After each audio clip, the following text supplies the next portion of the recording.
Carlo Yulo konfirmadong siya ang papasok sa PBB Club na gaganapin ngayong taon. Abangan ang pagbabalik ng teleserye ng totoong buhay. Housemates, na-miss nyo ba ang boses ko? Ayon naman sa ibang netizens, sasama daw SI Clue San Jose sa loob ng bahay ni Kuya ngunit wala pa itong konfirmasyon. Mariin naman na sinabi ng management na maghintay lamang ng anunsyo kung kailan ito ipapalabas. Excited na ang mga manunood dahil masaya raw ang magiging collab ng dalawang networks. Matatandaan rin na noong ika-1 ng Oktubre taong 2024, formal na sumali si Carlos Edriel Yulo sa Philippine Navy Reserve Force bilang Petty Officer First Class. Sa kanyang panunumpa, ipinahayag ni Yulo ang kanyang karangalan sa pagsuot ng uniforme ng Navy at ang kanyang dedikasyon na maglingkod sa bayan sa pamamagitan ng inspirasyon sa kabataan na maglingkod din sa pamamagitan ng sports.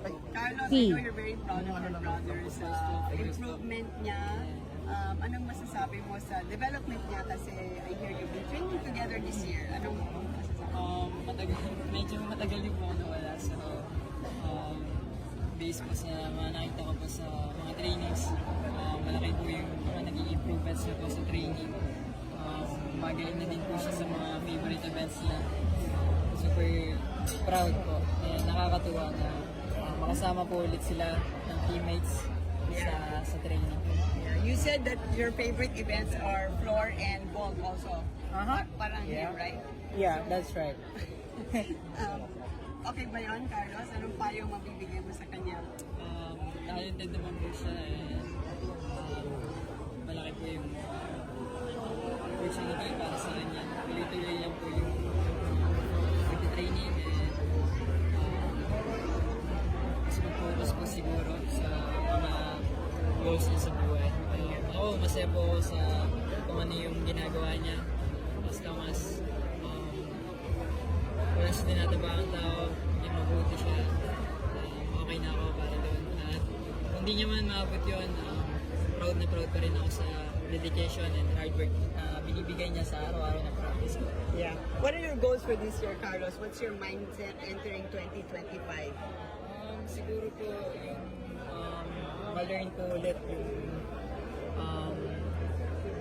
yung competition ano po feel.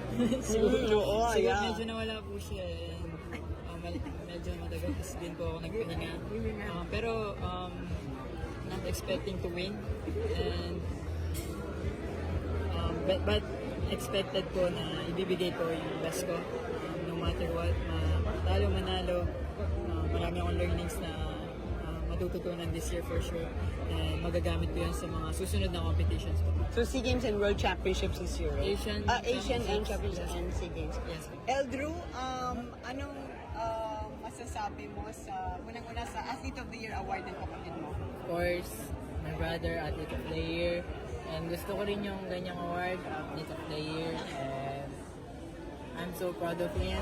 Always, you know, I cried so much nung Olympics, nung floor. Siyempre, that's his dream and also my dream. So parang na-achieve niya rin yung dream ko, which is magka-gold siya.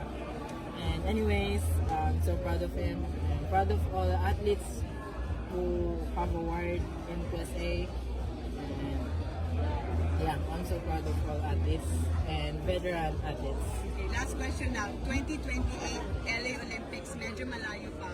Pero sabi nga ni Cynthia, it would be her dream that both of you would qualify. Do you think that's possible, Carlos? And will you feel magkasamay kayo sa LA Olympics?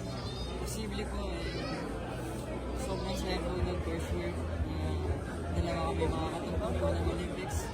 And dalawa kami na i-represent yung Philippines. Sobrang exciting. At the same time, magiging challenging para sa amin dalawa. Hindi po madali yung process na pagpasok doon. Pero nagpe-pray po ako na makapag-qualify po kami dalawa. And syempre makapag-podium po na siya.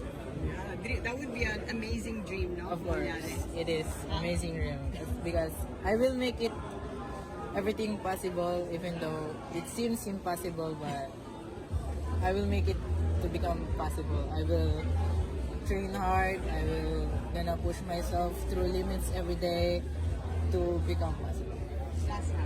Sa mga athletes na nag-aspire na makakuha ng gold medal tulad mo, Carlos, dahil sa lahat ng pinagdaanan mo, anong payo mabibigay mo?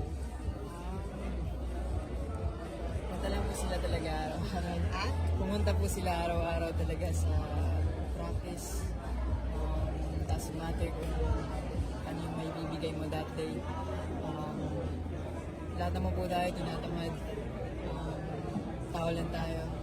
At least mabigay mo yung 0.1% na yun. Kahit 0.1% na yun para mabuo yung 100% mo sa mga competition. Siguro mas maging alamin po natin yung kung ano yung gusto natin sa buhay, kung ano yung plano natin.